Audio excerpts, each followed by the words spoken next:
Hello friends, नमस्कार। आज आप लोगों को मैं बताऊंगा कंप्यूटर की पीढ़ियों के बारे में, कंप्यूटर की जनरेशन के बारे में। उसके पहले मैं आप लोगों को बता दूं कि अभी तक जो मैंने आप लोगों को बताया कंप्यूटर की बेसिक जानकारी दी है, जिसमें आप लोगों को कंप्यूटर के उपकरणों के बारे में जानकारी दी गई। प्रैक्टिकल में आप लोगों को पेंट सॉफ्टवेयर के बारे में जानकारी दी गई और भी कई चैप्टर्स आप लोगों को बताया गया। बाइनरी नंबर सिस्टम बताया गया और नोटपैड के बारे में बताया गया। और अभी आप लोगों को कंप्यूटर की जनरेशन के बारे में बता रहे हैं, जो कि कंपटीशन एग्जाम्स की तैयारी के लिए बहुत ही इम्पॉर्टेंट चैप्टर है। और लगभग सभी कंपटीशन एग्जाम्स में 1 या 2 क्वेश्चन इस चैप्टर से ज़रूर आते हैं। तो मैं क्लास शुरू करने से पहले फिर से एक बार निवेदन करना चाहूँगा, चैनल को बहुत सारे लोगों के, अपने मित्रों तक, अपने दोस्तों तक, अपने रिश्तेदारों तक पहुंचाने के लिए आप शेयर करिए, लाइक करिए और कमेंट्स करिए कि मैं और सुधार कर सकूं अपने चैनल में बनाए गए वीडियोस में। आइए शुरुआत करते हैं कंप्यूटर की जनरेशन। कंप्यूटर की जनरेशन, कंप्यूटर की विकास पीढ़ी, यानी कंप्यूटर की शुरुआत से लेकर आज तक लगातार कोई न कोई सुधार किए गए हैं। उन सुधारों के हिसाब से कंप्यूटर को कई पीढ़ियों में वर्गीकृत कर दिया गया। इन पीढ़ियों को हम कंप्यूटर की जनरेशन के नाम से जानते हैं। जनरेशन ऑफ कंप्यूटर कहते हैं। शुरुआत कैसे हुई कंप्यूटर की? बहुत पहले एक सपना हुआ करता था मनुष्य का कि कोई ऐसा यंत्र हो जो मनुष्य की तरह सोच सके, मनुष्य की तरह कार्य कर सके और कार्य करने के बाद उसका जवाब दे सके। ये एक सपना हुआ करता था। कंप्यूटर के आविष्कार के पहले ऐसा संभव नहीं था कि हम काम कर सकें, परिणाम प्राप्त कर सकें, कंप्यूटर हमको जवाब दे सके। ऐसी कोई मशीन, ऐसा कोई यंत्र नहीं बनाया गया था। सबसे पहले आवश्यकता हुई गणना करने के लिए। कंप्यूटर का आविष्कार जो सबसे पहले किया गया, वो उसका मूल उद्देश्य था गणना करना। इसलिए कंप्यूटर को हम हिंदी में कहते हैं संगणक। शुरुआत में आप लोगों को बताया था कंप्यूटर शब्द कंप्यूट प्लस आर, गणनात्मक कार्यों को करने वाला, इसका शुद्ध हिंदी पर्याय है गणनात्मक कार्यों को करने वाला, अर्थात संगणक यानी कंप्यूटर। तो सर्वप्रथम जो कंप्यूटर बनाया गया उसका नाम है संगणक, यानी कंप्यूटर को हम संगणक कहते हैं। सबसे पहले जो कंप्यूटर बनाया गया वो इलेक्ट्रॉनिक कंप्यूटर नहीं था। वैज्ञानिकों ने, अबेकस नाम के वैज्ञानिक ने काम किया और कंप्यूटर का नाम भी रखा अबेकस। अबेकस जो कंप्यूटर था यह विश्व का सबसे पहला कंप्यूटर था। ये इलेक्ट्रॉनिक कंप्यूटर नहीं था। इसका मूल कार्य था गणना करना। गणना करने के अलावा इसका कोई कार्य नहीं था। गणना करने के लिए इसमें बांस की खपच्चियों से ये बनाया गया था। बीच में ऐसे ऐसे लकड़ी के, बांस के पाइप नुमा बना करके डाले गए थे। इसमें छल्ले पड़े हुए थे और इनके गणना करने के लिए इनका प्रयोग करते थे।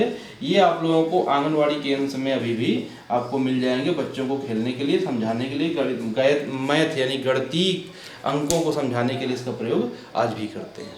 अबेकस के बाद और भी वैज्ञानिकों ने काम किया, जैकार्ड लूम ने काम किया, ठीक है। और इस तरीके से तमाम प्रकार के उपकरण बनते चले गए। अब जब तक इलेक्ट्रॉनिक तरीके से कोई कार्य नहीं हुआ तब तक कंप्यूटर की जनरेशन में वर्गीकृत नहीं किया गया। सबसे पहला 1946 में जो प्रथम पीढ़ी मानी गई 1946 से 1955 तक मानी गई, फर्स्ट जनरेशन।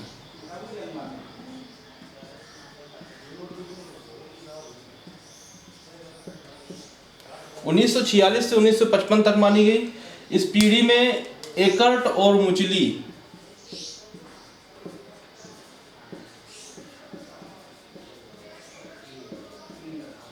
नामक 2 वैज्ञानिक थे। इन्होंने प्रयास किया और प्रयास करने के बाद विश्व का सबसे पहला इलेक्ट्रॉनिक कंप्यूटर बनाया, जिसका नाम था एनिएक।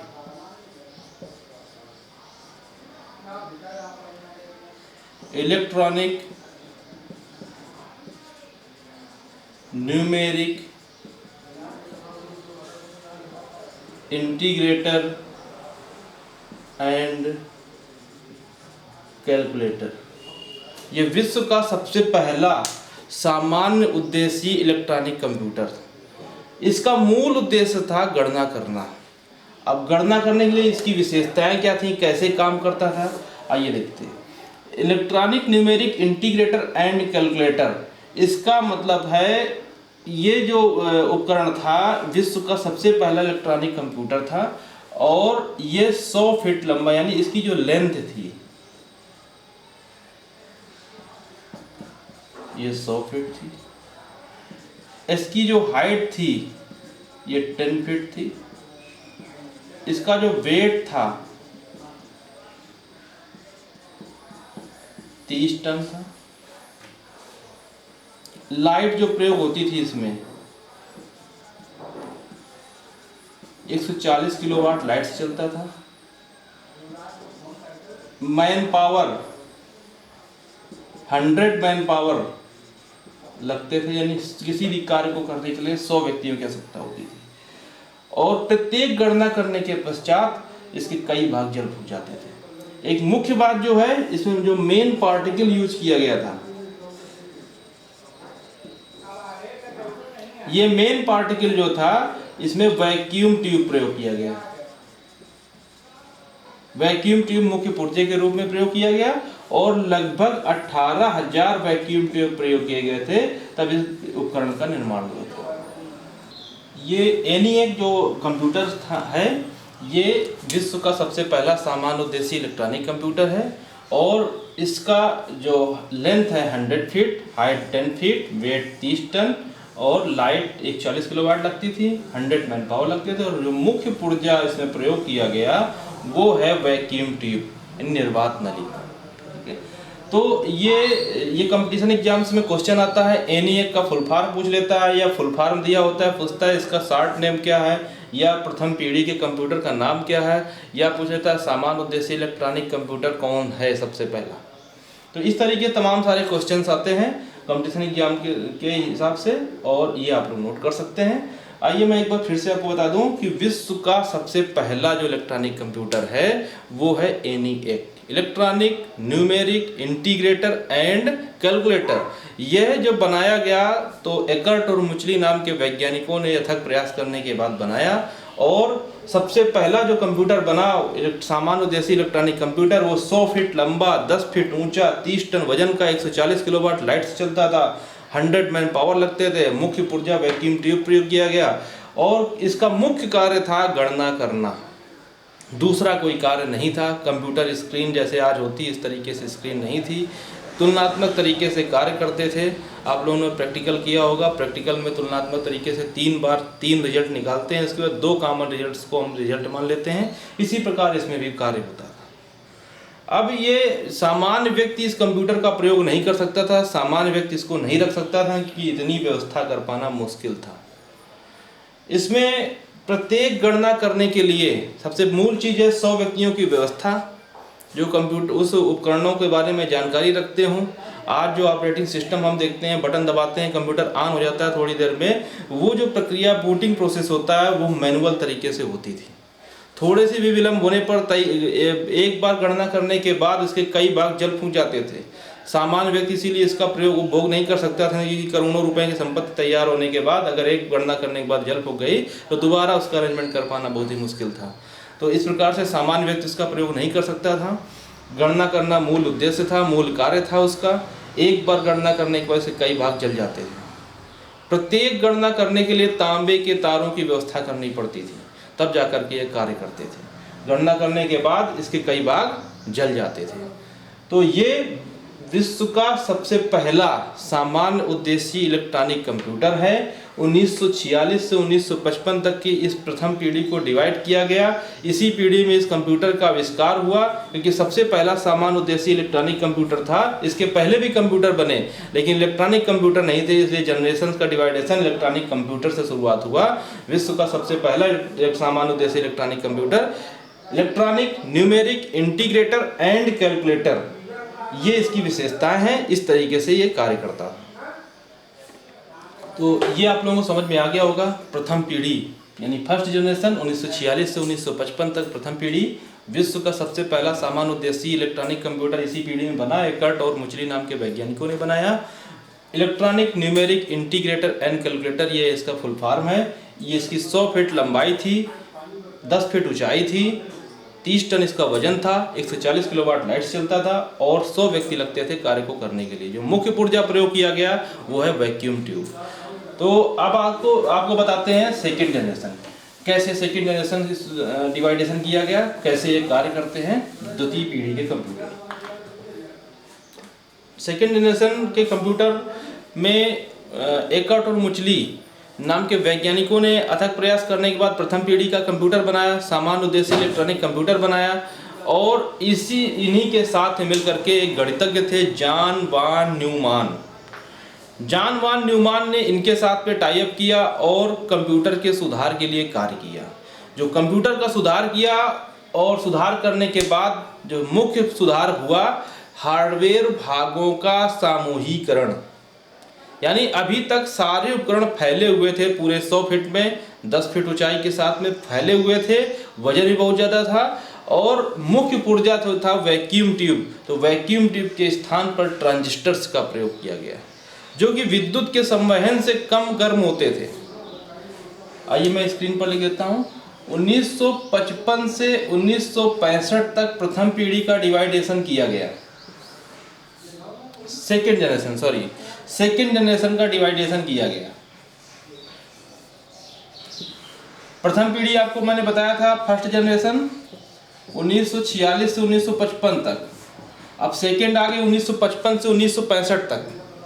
1955 से 1965 तक सेकेंड जनरेशन आया। इसमें एकर्ट और मुचली के साथ में एक वैज्ञानिक लगे, जॉन वान न्यूमान।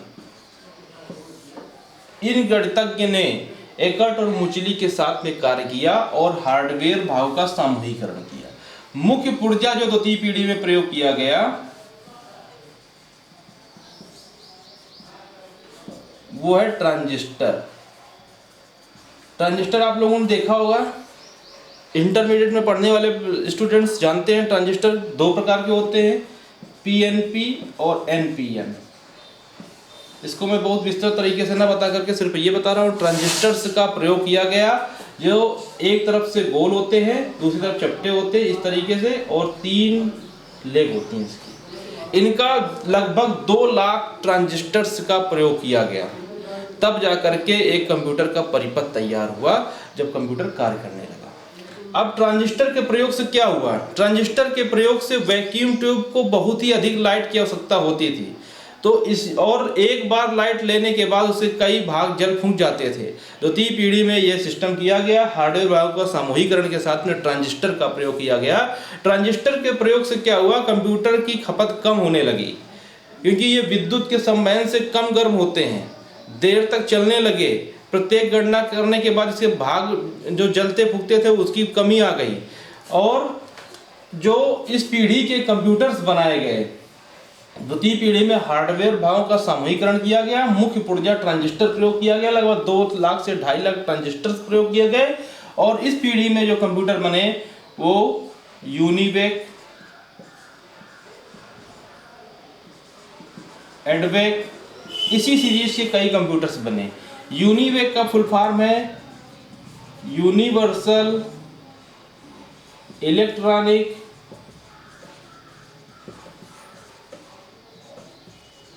कंप्यूटर, और एडवेक का एडवांस इलेक्ट्रॉनिक कंप्यूटर। इसी सीरीज में और भी कंप्यूटर बनाए गए। ये द्वितीय पीढ़ी के कंप्यूटर थे।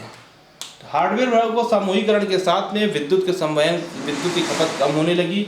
मुख्य पुर्जा ट्रांजिस्टर प्रयोग किया गया और इसका भी मुख्य कार्य था केवल और केवल गणना करना।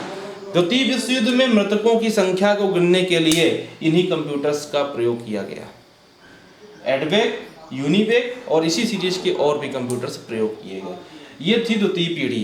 प्रथम पीढ़ी आपको बताया हमने 1946 से 1955 तक, मुख्य पुर्जा, वैक्यूम ट्यूब द्वितीय पीढ़ी 1955 से 1965 तक मुख्य पुर्जा ट्रांजिस्टर का प्रयोग किया गया।